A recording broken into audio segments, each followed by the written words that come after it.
All right, everybody, let's get this show started. Good afternoon, folks, and welcome to the Lunchtime Discovery Series.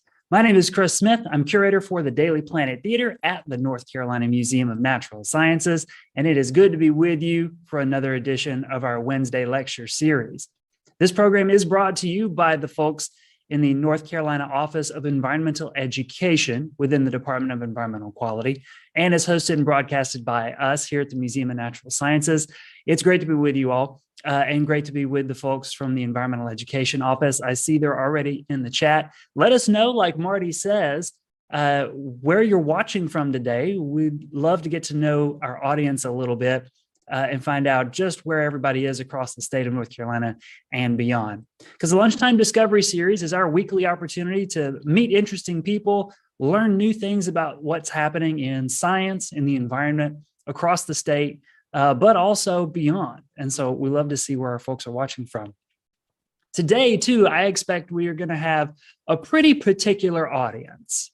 I feel like anytime you're doing birds, you're going to get people who really like birds. Like the bird crowd, I've learned in my years working here at the museum, is very engaged in all things ornithology. And learning about the North Carolina Bird Atlas and community science today from our guest speaker, I think is going to be really interesting and exciting. Really, whether or not you're really into birds or not, I'm really excited for this presentation. I'll remind folks too that as the presentation goes along, make sure that you're dropping your thoughts, comments, and questions for today's guest speaker into the chat as we go throughout the presentation. I'll be keeping track of those. And then at the end of the program, we'll have plenty of time for questions and answers from you, from our audience. So make sure you're dropping those in there as we go, have them queued up, ready for me. Now, let me introduce today's guest. Scott Anderson is the bird conservation biologist for the North Carolina Wildlife Resources Commission. He's been working on this program, this project called the North Carolina Bird Atlas, which I'm excited to learn a little bit more about today. Scott, welcome to the show. Awesome. Thank you for having me. Let me get my screen set up here. And hopefully y'all can see that. Looks good. Okay, excellent. Thanks, Chris. Thanks for having me. This is great to be here. I really appreciate it. I'm glad to speak to you all about this. I'm here to talk about, obviously, the North Carolina Bird Atlas. It's a 5-year effort to map all the birds that call North Carolina home. So it's a big project, and we're in our 2nd year now. So excited to talk to you about it today. And so first, I want to start by recognizing that we have 2 main goals in our atlas, and that's reflected in our motto, and that's people count and birds count. So the first goal is to gather scientific data that will help us identify important areas and habitats for bird conservation. Obviously, that's one of the main goals of this kind of project, but just as importantly, it's a great platform to encourage all folks who live in or visit North Carolina that birds are available and accessible to enjoy for everyone. So those are kind of our 2 main goals for the project, overarching, and I'll talk about both of those today. So throughout the talk, I'll explain what an atlas is. It's kind of a weird term if you're not in this bird world. And some of our work to both engage the public and describe the natural world. Like I said, it's a 5-year project, so there are plenty of opportunities to partner and co-develop projects related to the Atlas. So throughout, I'll be sort of highlighting that. And if you have any project or idea or something, please don't hesitate to contact us at coordinator@ncbirdatlas.org. So I like to start out these kinds of presentations with a little bit of context. As Chris mentioned, I do work for the North Carolina Wildlife Resources Commission. And our legislative charge is to manage, restore, develop, cultivate, conserve, protect, and regulate the wildlife resources of the state of North Carolina. And while our organization started as with the impetus to regulate hunting, we have a suite of biologists who focus on non-game species. And so to that end, we've had 2 versions of a North Carolina Wildlife Action Plan, the most recent one in 2015. And that one, the whole idea behind it is to keep common species common. Like put conservation on the ground so that birds don't become listed or threatened or endangered. Because once they get to that point, it's a lot harder to move. It's a lot harder to move the species back. Oh, I see. Toolbar will go away. I see. Sorry, a little bit of, I don't know if I can get the toolbar to go away. Sorry. Maybe I could do that. I don't know. Yeah. Well, sorry. I don't know if I can get that toolbar to go away. That was a comment. I'm trying to get that to go away. So yeah. So we're trying to keep common species common. And so since the topic of sort of this atlas and our time together today is centered on bird watching, I like to start talking a little bit about what the breadth of that term entails: bird watching, birding. And I know it's a topic that many have, sort of an idea of what it means. And so, like you probably think, most birders are really, a lot of birders are really avid. They're yearning to discover more about this world of birds. And it's what drives some to sort of inspect an individual scurry of sanderlings in the hopes of finding something rare or special, or craning their necks during the spring and fall to look at the top of a tree, catch the briefest glimpse of a warbler butt, because that's an easy way to identify them. They're all so high up there. Or birders will travel long distances to see a rare species during migration, or a snowy owl during eruption year, or endure pelagic birding trips where stomach churning seas on a small boat offshore just for a chance to see one of these rare black-capped petrels. That's a pretty common view of what a birder does. But chasing rare and unusual species isn't an aspiration for everyone, as you probably know. There are many other reasons people like to bird. So it could be the joy of just observing a blue jay in your backyard and sort of observing the behavior and how they hold the seed in their beak, or which seeds they prefer out of the birdseed mix, or even a visit from a barred owl in your backyard. And maybe a bird watcher doesn't even own binoculars or even label themselves as a bird watcher, but they still enjoy this sort of flurry of feathers retrieving a sunflower seed from their feeder as they drink their morning cup of coffee, or the knowledge that they've provided a home for an eastern bluebird family in their front yard. So despite these vast differences in how people enjoy the nature, they all share one thing. We do these things because we know the potential for the unexpected. At the commission, we answer like 500 calls each month from the public regarding wildlife interactions, and most of them are within their own yard. And more than any other taxa, birds make up the majority of our calls by a factor of 2. So I always consider birds as a gateway to nature. They're everywhere. Everybody can enjoy them. And it's that sense of wonder that sort of finding a bird or seeing a bird or some behavior that we hope to sort of use towards the bird atlas.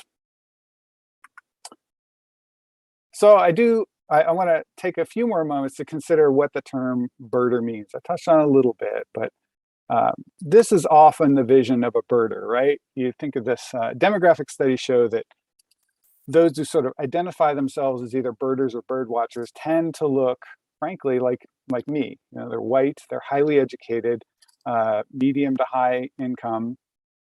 They often carry a lot of expensive equipment. They may be highly knowledgeable about the birds that occur in North Carolina. But sometimes the expectations of communities on what defines a birder can stifle this sense of wonder that we want to really instill in folks. And it can even create an atmosphere where novices and experienced birders don't participate because they don't think like they fit the archetype of a birder. So in addition, birder motivations are really diverse. There's a study from Cornell several years ago that highlighted 14 different types of birders, showing it's this wide range of motivations and demographics, and showing that those who love birds are not all interested in spotting rare species or ticking off a list. Some are intimidated by identifying or contributing to a community science project for fear of submitting incorrect data. So, and you know, the atlas, we're trying to diversify what people, people who can identify themselves as sort of a birder. So I do want to pause here and acknowledge the great presentation and work of Daquan Edmonds, who gave a presentation a couple months ago. He's the Education and Outreach Manager for the Triangle Land Conservancy. And he presented to this group, and he had a great slide that highlighted evaluate, educate, express, encourage, and engage. And I think it's particularly relevant here. So if you missed his presentation, I highly recommend you go back and checking out the recording on the museum's YouTube channel, because it's a really great one. He encouraged people to sort of embrace differences, change marketing materials to reflect diversity, build diverse teams, encourage different recreation styles, and engage, seek to understand, to be open, hire and train diverse staff. So as we move forward in promoting this volunteer bird atlas to map birds throughout the state, we're looking to be mindful of these different audiences, these motivations and challenges, and we invite participation by all who enjoy birds. So moving from diversity of people to diversity of birds, I've made a sort of somewhat personal argument that the atlas can raise awareness of bird watching. But the other reason, as I mentioned, is conservation focused. And North Carolina is blessed with a diversity of habitats, from coastal beaches and wetlands, precosins and spruce fir forests in the mountains. This habitat diversity means that our state hosts over 470 species each year during the breeding season, migration, or wintering, so throughout the year. And as I mentioned, I work for the Wildlife Resources Commission, and so as an agency saddled with these conservation of all these species, we're sort of forced into a triage where we have to figure out where we're going to put our resources.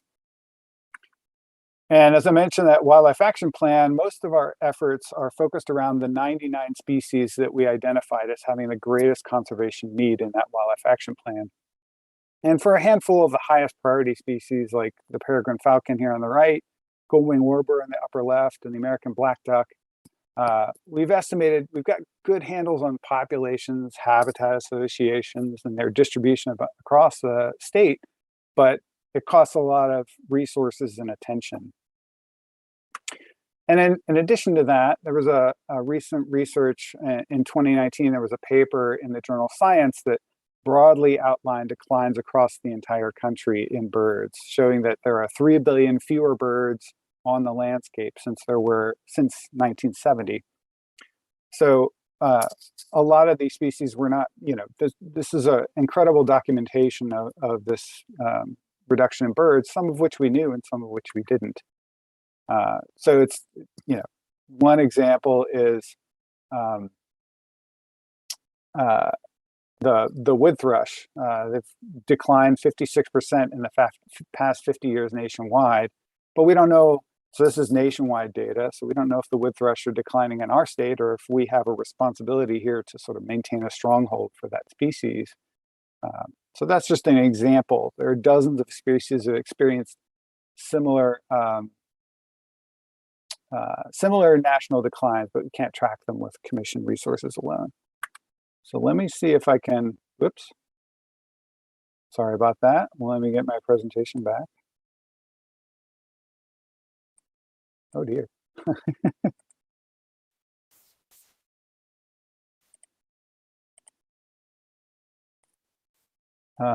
Yeah, still trying to get rid of this hide fluid. Yeah, I'm not sure where I hide stuff. No worries, Scott. We'll Okay. keep rocking and rolling because you're doing a fantastic job. I'm trying to figure I don't know where exactly it is, but man, I thought I knew everything about Zoom 2 years into this. So if I can figure it out, I will. But so let me talk about the atlas itself. It's a weird name, Bird Atlas. It does have to do with sort of mapping birds throughout the state. It's more of a systematic way of tracking birds across the state. It's volunteer-based Most likely it's statewide. Ours is statewide, and ours is all year long. So we're collecting data on birds during the winter and the breeding season. So,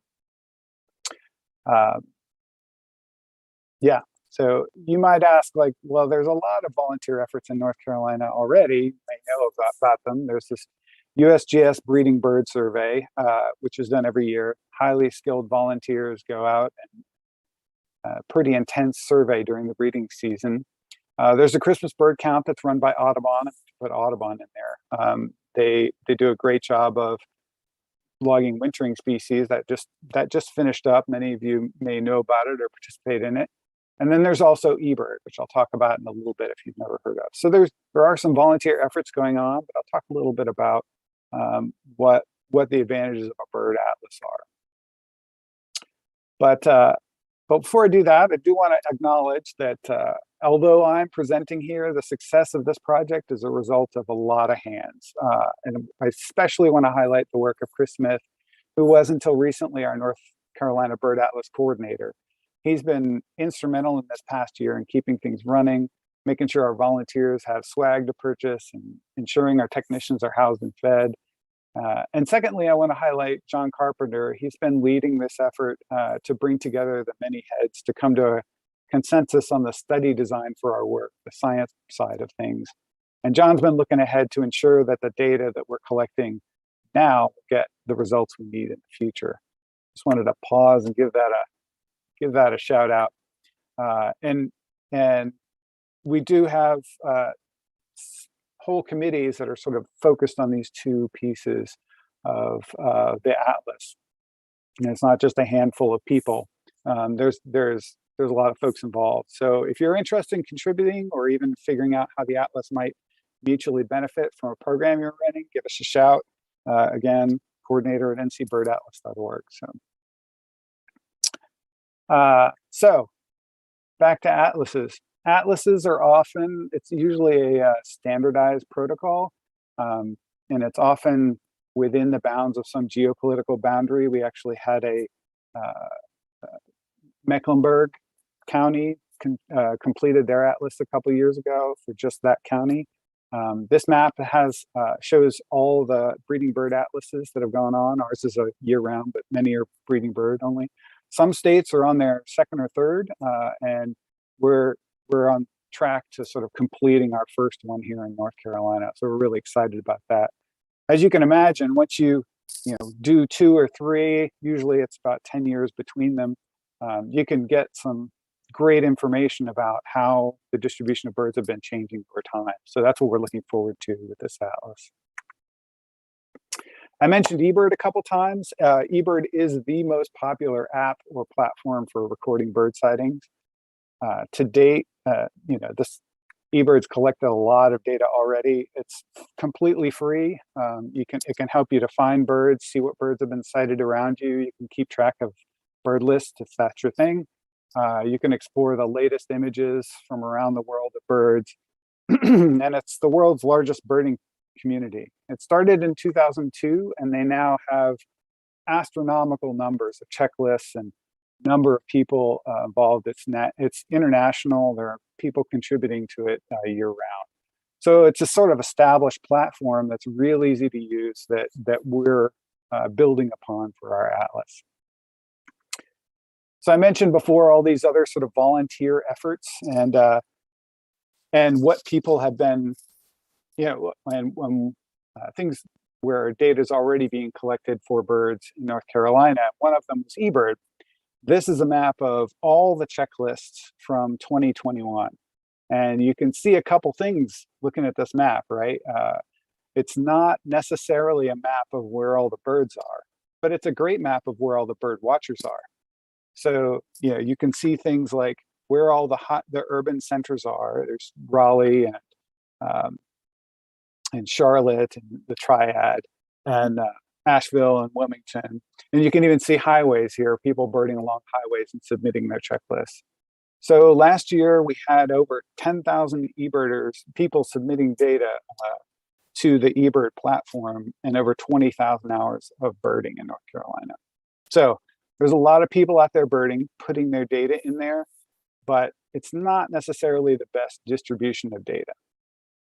So one of the focuses of an atlas is to take that effort and sort of redirect it in a more sort of scientifically defensible way. So we've gridded off the entire state, and each of these sort of quadrangles, which is what this grid is, we've taken one block out of it, what we call block. And that block is our primary, these are a map of primary blocks across the state. And we're trying to direct volunteers, or encouraging volunteers, let's say, to bird and record sightings in these blocks throughout the state. So since they're evenly distributed, there's probably one near you, or maybe perhaps you even live in. But it covers every species. We're trying to get people to cover every kind of habitat in each block. So as you can imagine, this is kind of a much more systematic way of tracking. And an example I'll show here, this is a grid of those blocks, and then the hatched ones here are the priority blocks. And if we compare that to some other data, these red routes are some of our commission surveys that we've run in the past. The yellow ones are BBS routes, and the green dots are eBird checklists. So you can see how even with all of this data, there are still some holes in North Carolina, and even where some of these blocks don't have any data in them at all. So that's the whole point of the atlas, is to get people to more systematically survey across the state. And for some examples of what some of these blocks look like, here's an aerial view of a very rural priority block. This one's way out almost near Boone. It has a lot of public land, rough terrain, a few roads. So it's kind of restricted in who could get to this particular block. It's pretty inaccessible. But we also have blocks that are very urban. This one's in Greensboro, and you can see it covers a very highly fragmented area. It has a lot of public land. There's a lot of roads there, so pretty accessible by people. In fact, one of the priority blocks encompasses downtown Raleigh. So the Museum of Natural Sciences is within a priority block, and where I work here on Centennial Campus, the NC State Centennial Campus also is in a priority block. So these blocks cover the gamut of different places or different kinds of habitats throughout the state. So we do have these primary priority blocks that we want people to, and we're encouraging people, if they're interested, to adopt a block. And that means you become sort of responsible for completing the requirements for that block to be complete. And that we call those people primary atlasers. And they'll ensure they meet all the requirements. I'll talk about that in the next slide. And there'll be a point of contact for regional coordinators, which I'll also talk about in a second. You can see this map online, and a lot of the information I'm going to present here will be on our website, ncbirdatlas.org. You can see right there, it says block sign up at ncbirdatlas.org. You can navigate, look around blocks. You can see the ones here highlighted in red have been adopted. So there's plenty to adopt, and hopefully we'll get some more that are outside of the urban areas. So here's just there's a quick highlight of what it means to complete a block. We want to have at least 20 hours of surveying within a block. That's over the 5 years. It's not just in 1 year. 2 visits at night for folks, and 50% of the birds that were detected in that block, we want to be able to confirm them as breeders and make sure that all accessible habitats have been surveyed. So I mentioned we're doing breeding and wintering season. Wintering, we want 10 hours of survey, 2 nocturnal visits, and all accessible habitats are surveyed. So you can see, if we collect all this data over the 5 years, we're going to have an incredible amount of information across the state about birds. So, yeah. So I mentioned eBird. I've mentioned the Atlas. I mentioned our website. Our website is actually our own little corner of the eBird website. So it's termed a portal, but it's just sort of our little space on the website. And if you're using eBird, I'll just mention really quickly here, and you want to contribute to the Atlas, there are instructions on our website that show you how to use the eBird app and set it up so that your observations go into our portal. It just ensures that we can use your data, and we can make some assumptions about how, that you had the Atlas in mind when you were collecting your bird data. it's not crucial. We get data from, we can download the data from all eBird observations, but adding yourself to the portal is just another step in helping us whittle down and make the data really nicely for us. And the other thing that the Atlas is really powerful for is that we're also asking folks not just to record the species that they see, but also the behaviors that they observe, especially during the breeding season. This is actually already built into eBird. You can record for any particular species what of these 27 breeding codes you can see. Now, don't get intimidated by 27 breeding codes. I know that sounds kind of crazy, but it's really helpful information for just to confirm that in this block, species X was breeding. So now I'll talk a little bit about why I like the inclusion of breeding behaviors after I talk about these codes. And again, don't get too hung up on this. If you want to contribute, if you don't, it's not a big deal. But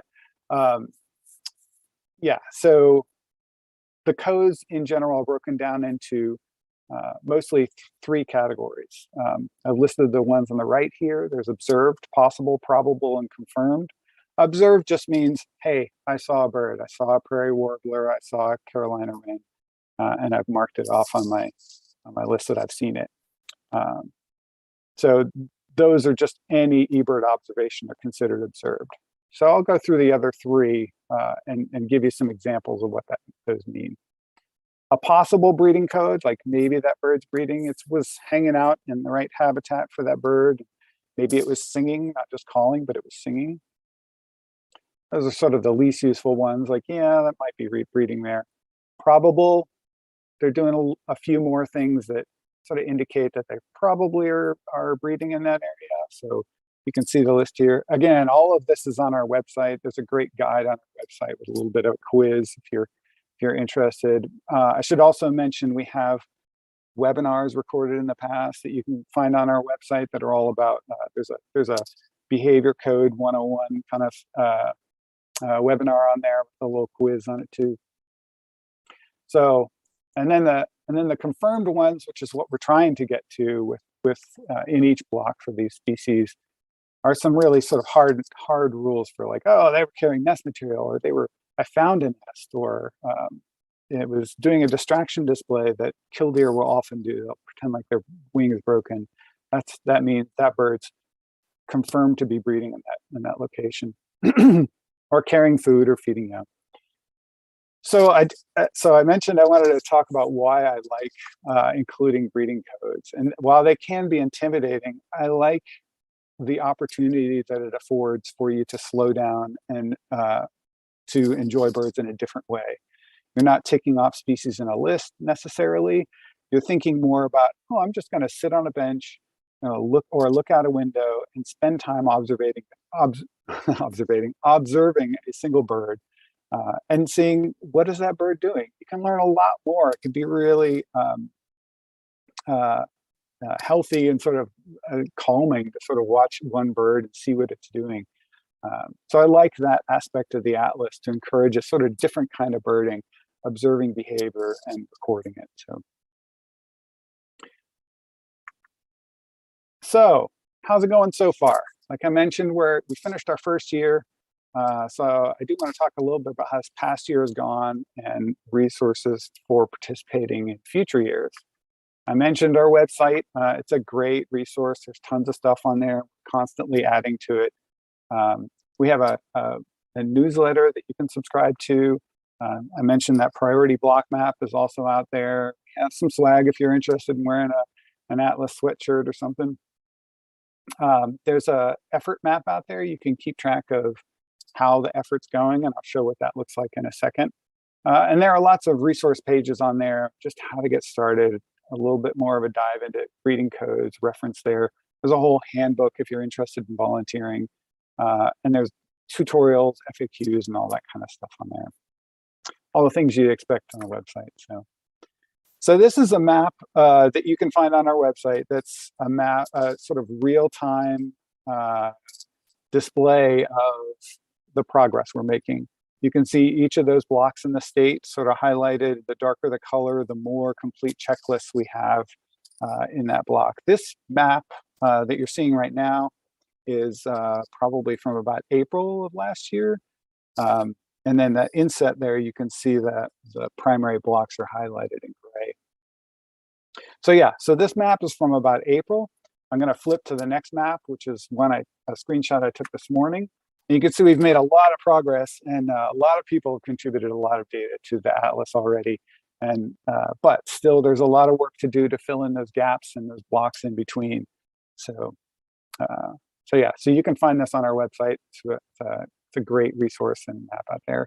There's also a whole lot of statistics out there, sort of real-time statistics again, showing the 43,000 atlas checklists. Those are just submitted to our atlas portal. Remember I mentioned you can submit it directly to our corner of eBird. And there's almost 1,000 atlasers. I'm really looking forward to in a month or two, maybe a couple of weeks, we get to 1,000 atlasers. So it'll be kind of a milestone. People who've contributed to the atlas. So help us get there if you want.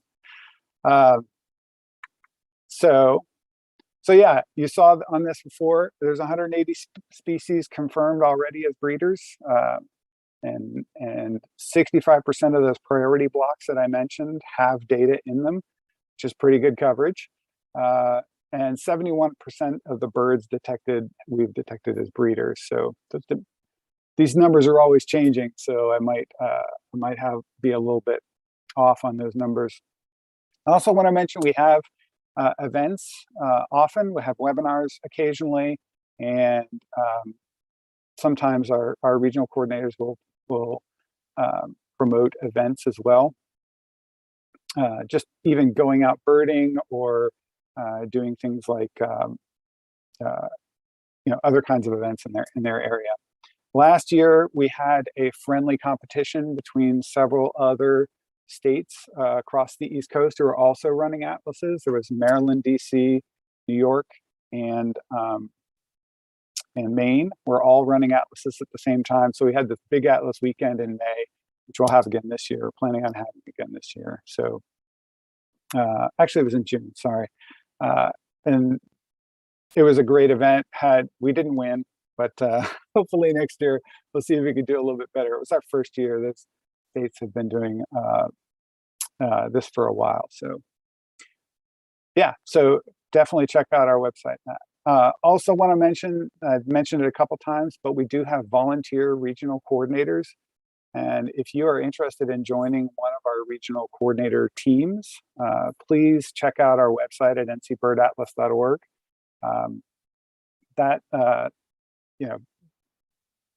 These volunteer coordinators help us so much in sort of keeping track of what's going on in their particular region, of the 9 regions across the state, and do a great job of sort of promoting awareness of the atlas. But we're also looking for multiple coordinators within a region. So if you see only one name there, then we're looking for a diversity of people to help reach as many different audiences as possible in each of those regions.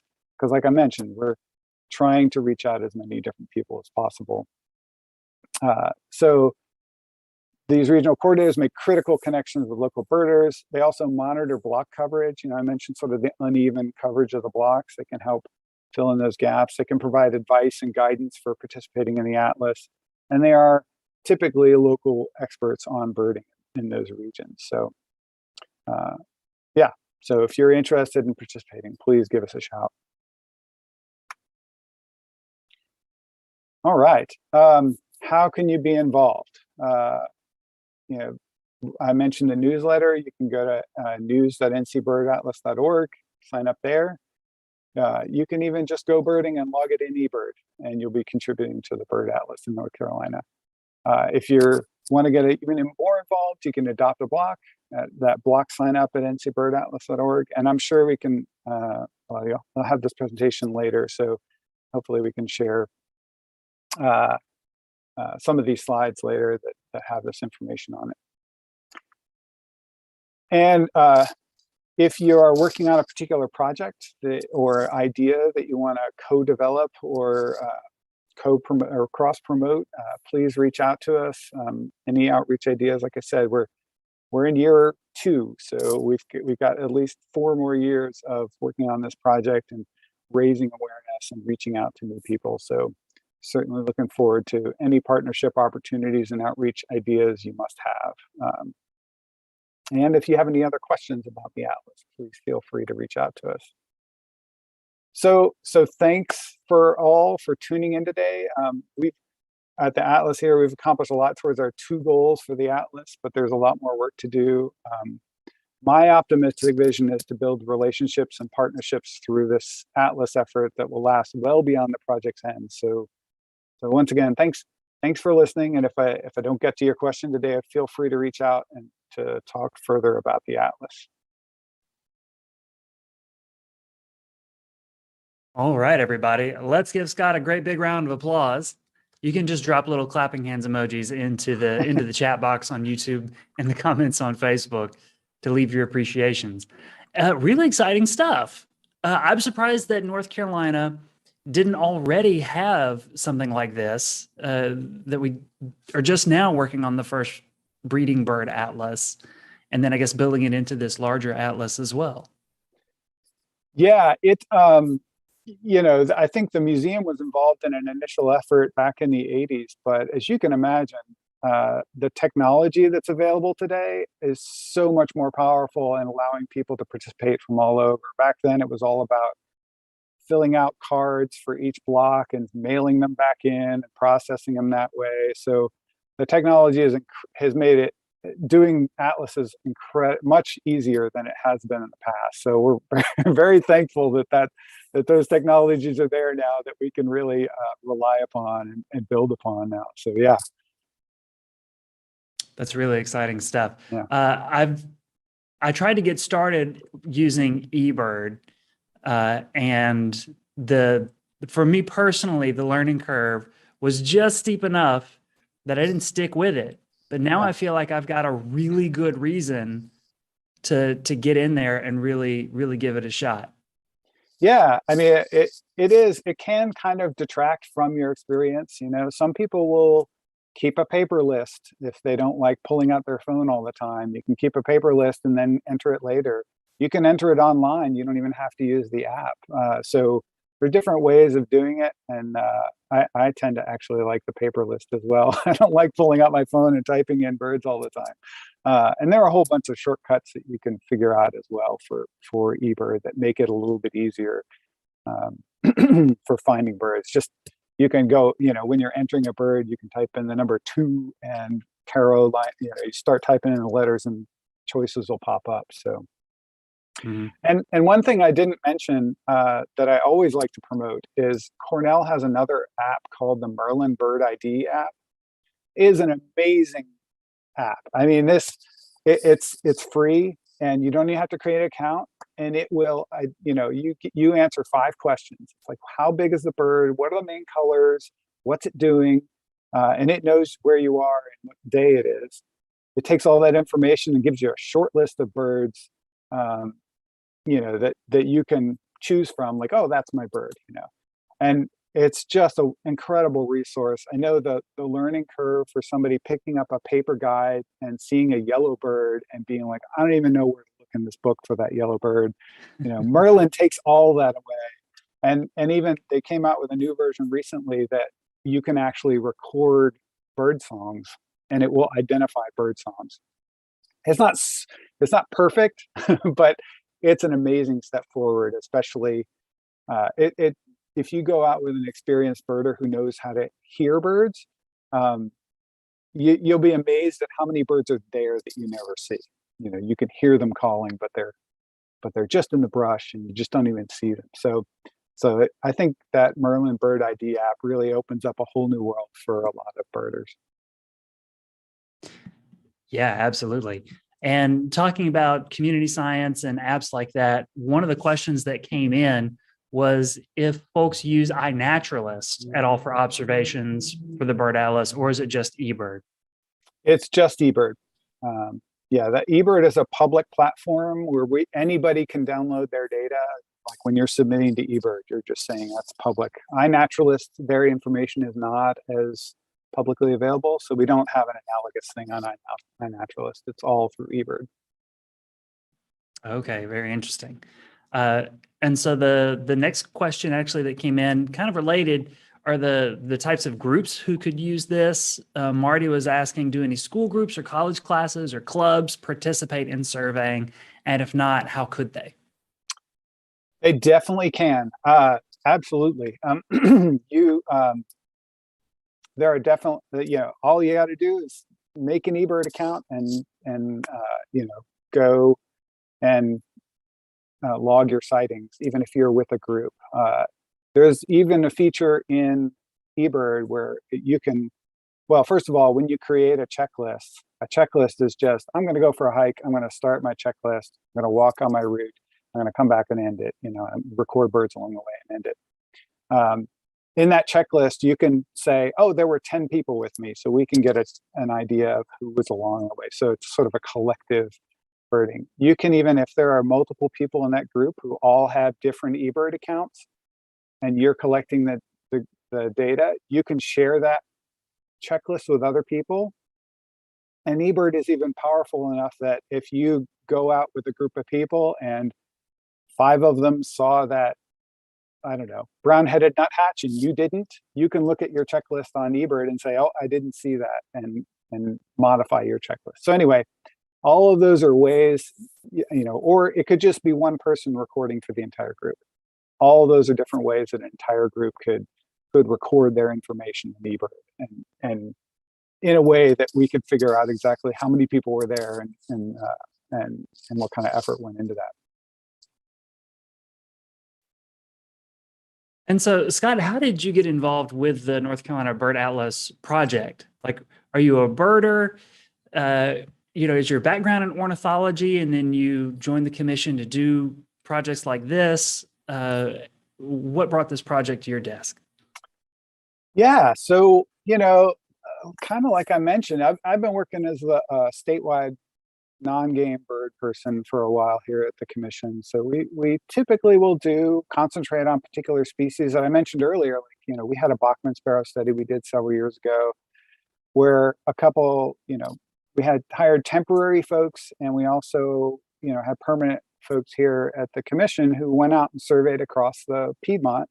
Took a lot of work. We did 3,000 point counts within this big area, and it worked great. We learned a lot about Bachman sparrow. We learned a lot about one species with a lot of work in that one area. So that, those are the kinds of projects we would do. I also mentioned that riparian survey where we canoed down rivers.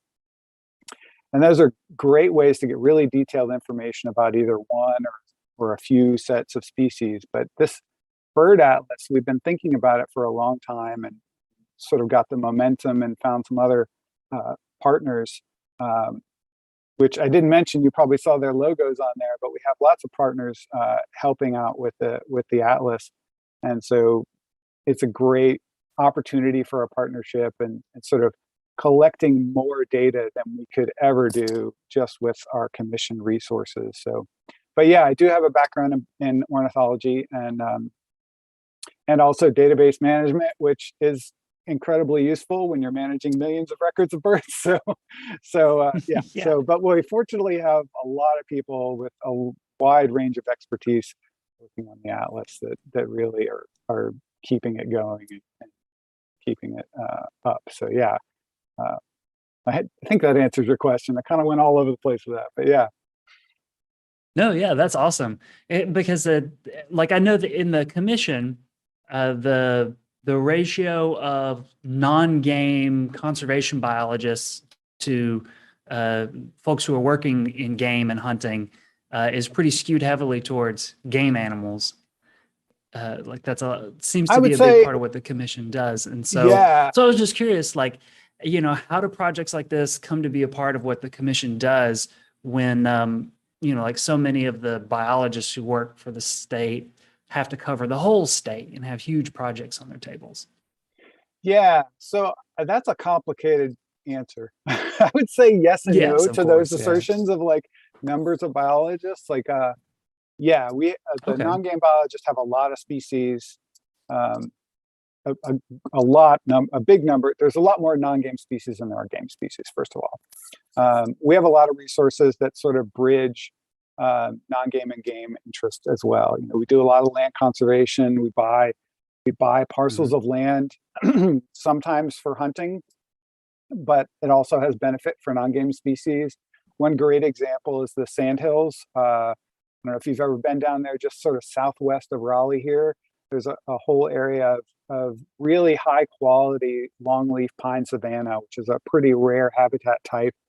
And the management of that kind of habitat, which we do all the time, we do prescribed burns every 3 years. You know, there's a lot of work with herps going on in that area as well. So, but they benefit both game and non-game species, and so that kind of work bridges that gap. So we have a lot of people who just their job is just let's manage this land, you know. So while they may not be designated as non-game biologists, you know, they're doing work on both sides. But yeah, definitely there are some, you know, we have a pretty robust, compared to other states, we have a pretty robust non-game Mhm. program. But we also have a pretty diverse set of species here in North Carolina. You know, we have from the mountains to the coast, right? We've got coastal shorebirds and we have these mountain salamanders, you know, like all incredible diversity of species here in North Carolina just because we have so many habitats. So yeah, it's hard to you know draw that specific designation, game or non-game. Yeah. Well, thank you for that. That's really Yeah. important clarifications. I shouldn't draw lines like that. WRC is doing, I know they're doing great and amazing work.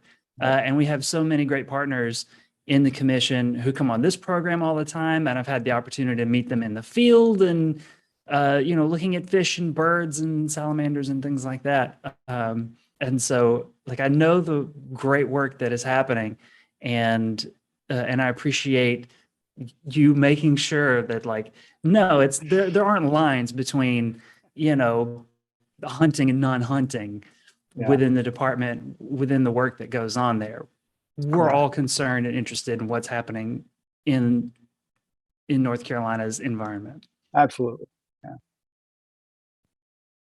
In the chat are talking about they're downloading eBird right now and jumping in. So yeah, this is going to be great. We're going to have you a lot of new people submitting data, including hopefully some of these. It looks like we've got some classroom teachers who are Excellent. tuned in. So I'm really excited about getting more people outdoors and getting folks birding.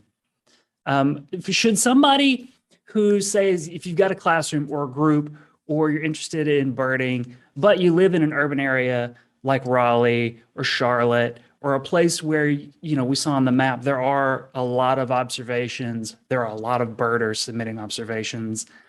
Should folks really endeavor to try to like get out to some of those blank areas on the map, or is hanging out, you know, in the park close to your home a good thing to do as well for the bird atlas? Any and all comers. Yeah, any kind of data you want to submit, we'll take it. You know, one of the great things about this project, like you said, I agree. If you can get out to those remote areas, great. But you know, we have a diversity of birders and birder motivations, and so I think we have enough diversity in those kinds of interests to get people who want to go out to these more remote places, and also people who want to stay close. And every observation counts. So I don't want to discourage anybody from submitting data to the atlas. And what I was saying, one of the exciting things about the atlas is that, you know, since it is going into eBird, this is kind of a legacy data set that's going to live for a long time.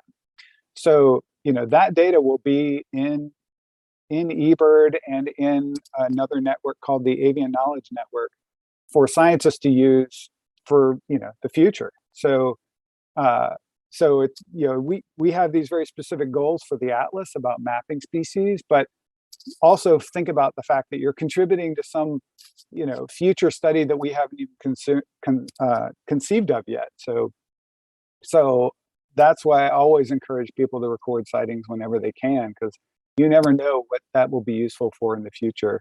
Especially, you know, one small example you can imagine is mapping the effects of climate change, where you're recording, oh, I just found a nest, or I just saw a bird carrying nesting material.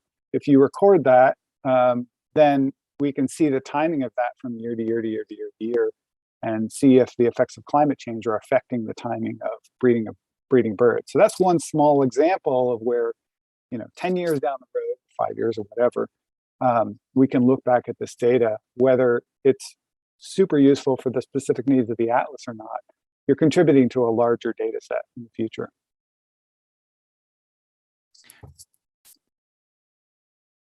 Projects is just incredible amounts of data can be made available now and in the future for answering questions that scientists aren't even thinking about right now, Right. or that they're thinking about, but it's going to be a few years down the road before they can get to it. And the data just keeps rolling in. Yeah, absolutely. There's always plenty of data. And like I said, like we have over, I mentioned, you saw the 200,000 checklists from last year, but that translates to over 1 million bird observations. So it's already just 1 year. It's an amazing amount of data. How many Carolina wren observations are those, though? I have no idea. It's a lot. It's a lot. Yeah, we were just in a meeting the other day trying to run a report on cardinals just to test it out, and it kind of crashed our analysis. But yeah, we're already working towards that kind of that stuff, like how we're going to manage this stuff and the analyses we're going to try and do, and yeah, that kind of thing already. Especially we're digging right now into those block summaries. I mentioned the priority blocks, like we mark them as sort of done, just so people can move on to other blocks if they want. But we're working on that right now, like how to evaluate those in an efficient way. So yeah. That's awesome stuff. Yeah, there's a comment that we also need advanced birders to start atlasing. Absolutely. Yeah. I mean, like I said, all types, advanced birders are great because they're highly skilled. Some of the species we have in North Carolina are really cryptic, hard to find. You have to know a little bit about their biology and their habits and where you might find them in order to find them. So yeah, we need those advanced birders definitely to contribute to the atlas, as well as the novice birders who want to sit and watch. So yeah, absolutely, we need all kinds of birders out there. It's everybody. It's everybody. Yeah. So if folks want to get started, or folks want their observations that they're already making to count towards the bird atlas, they can go to the website. It was ncbirdatlas.org. Is that right? That's correct. Yep. ncbirdatlas.org. Yep. Yeah. And then there's instructions and tutorials there on how people can make it work for them. Yeah, there's a website. There's a link there to Atlas Essentials, and it has pretty much everything you need on that one web page that to get started and learn about how to atlas. There's even a little chart on there. I think about, like, if you want to think about, well, I'm not ready to commit to doing all this stuff, but here's how you might contribute, even if you just want to, the low level commitment sort of inclusion. So all sorts of resources are out there. And again, you can contact coordinator at ncbirdatlas.org or one of our regional coordinators for more information as well. So, and they're all listed in our Atlas team page on that ncbirdatlas.org website. Excellent stuff. Scott, thanks for being on the Lunchtime Discovery Series today. Thanks for having me. It's been great. I think you got a whole new bunch of recruits for the Bird Atlas. Awesome. Wonderful. On today. I think people are like over here in the chat. They're like, okay, downloaded it.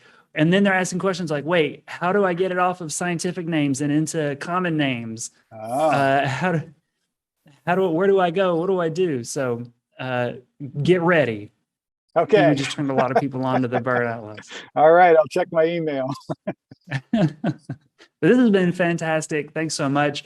Everybody, thanks for tuning in to another edition of the Lunchtime Discovery Series, brought to you by the Office of Environmental Education and the Museum of Natural Sciences. Of course, So make sure that you go ahead, mark your calendars, subscribe to the museum's YouTube channel, click the bell to get notified. Head to naturalsciences.org to see the schedule of events and future presentations that are coming up. And of course, make sure that you're following the Office of Environmental Education on social media. They're at North Carolina EE on all platforms. You do all of those things and you'll never miss another great program just like this one, and learn even more ways to get involved in science, nature, and the environment around North Carolina. So, hey, everybody, take care out there. Stay safe. Keep your community safe. We'll see you again next time. Bye, folks.